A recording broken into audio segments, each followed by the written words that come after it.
नमस्कार मित्रों, मैं डॉक्टर राधाकृष्ण आपका स्वागत करता हूँ। आज गाय की एक नई जो जो नस्ल है हम देखने में आ रही है, उसको हम ब्राज़ीलियन गिर कहते हैं।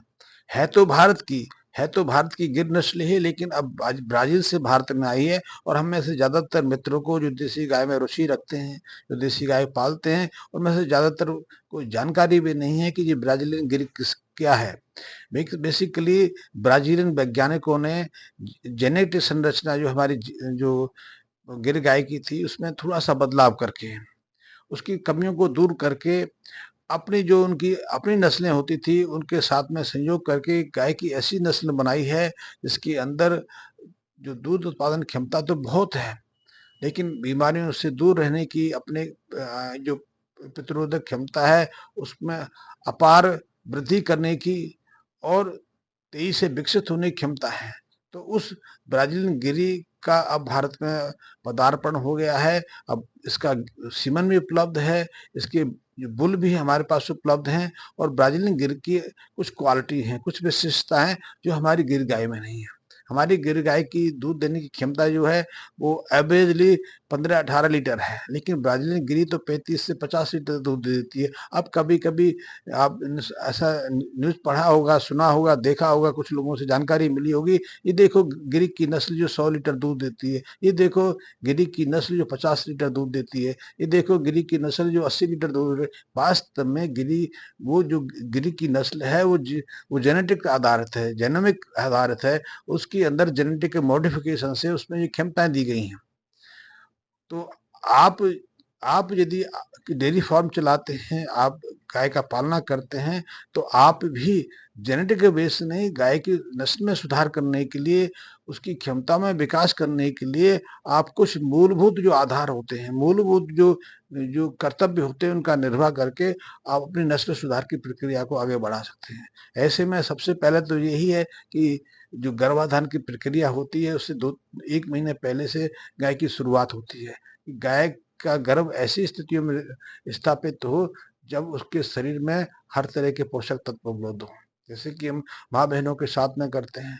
हमारे यहाँ भी ये प्रक्रिया रही थी, और ये प्रक्रिया हज़ारों सालों तक चलती रही कि गर्भाधान की प्रक्रिया से पहले पति-पत्नी कुछ नियम पालन करते थे, कुछ अपने आहार व्यवस्थाओं को सुधारते थे।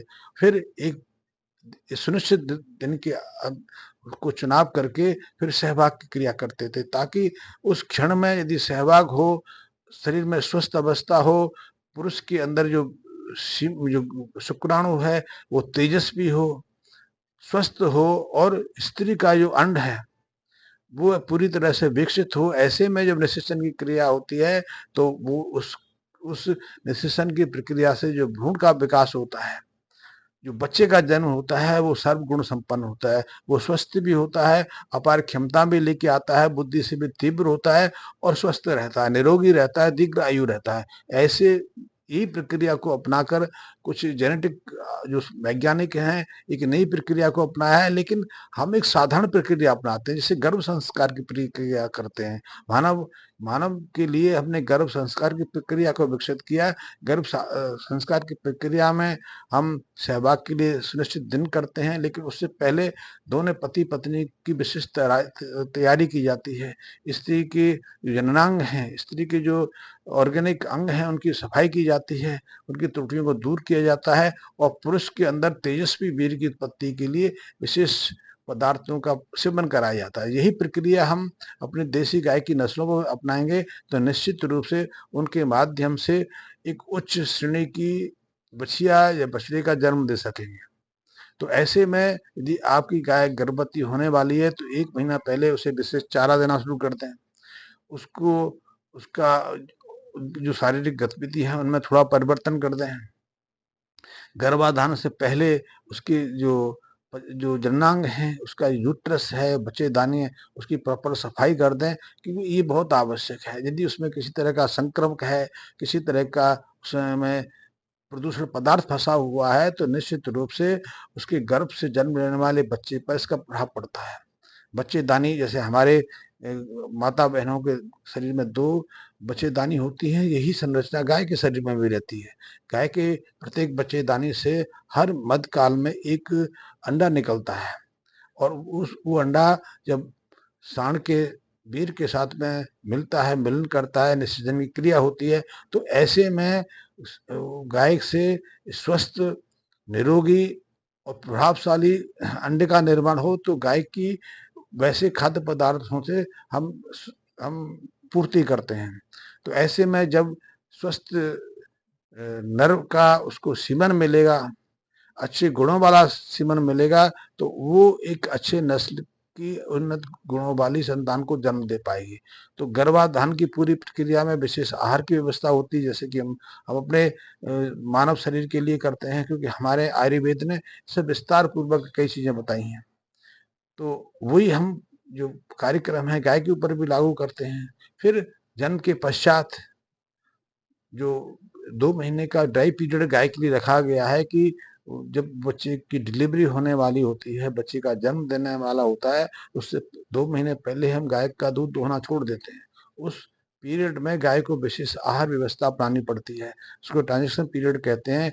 उसे विशेष खाद्य पदार्थ दिए जाते हैं ताकि उसके बच्चे को अच्छे पोषक तत्व मिल सके, उसका शारीरिक विकास अच्छे से हो सके, उसके शारीरिक अंग पूरी क्षमता से विकसित हो सके और गाय की दूध उत्पादन क्षमता बढ़ सके।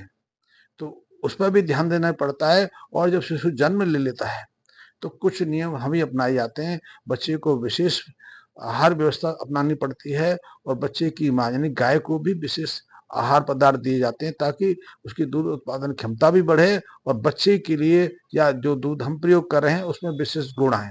तो ये प्रक्रिया के माध्यम से हम स्वस्थ शिशुओं को जन्म दे सकते हैं। और आजकल तो हमारे पास बड़ी सहज प्रक्रिया आ गई है, अपनी इच्छा के अनुसार हम गाय की बछड़ा या बछड़ी को चुन सकते हैं। बछड़े की कोई आवश्यकता नहीं है तो उसको जन्म लेने से पहले ही रोक सकते हैं, उसकी जगह हम बछड़ियों को जन्म दे सकते हैं और बछड़ियां अच्छे नस्ल की होंगी। और यही काम हम करके अपने जो डेयरी फार्म है, अपने गौ पालन का कार्य है, वो सहजता से आगे बढ़ा सकते हैं। तो ऐसे में आप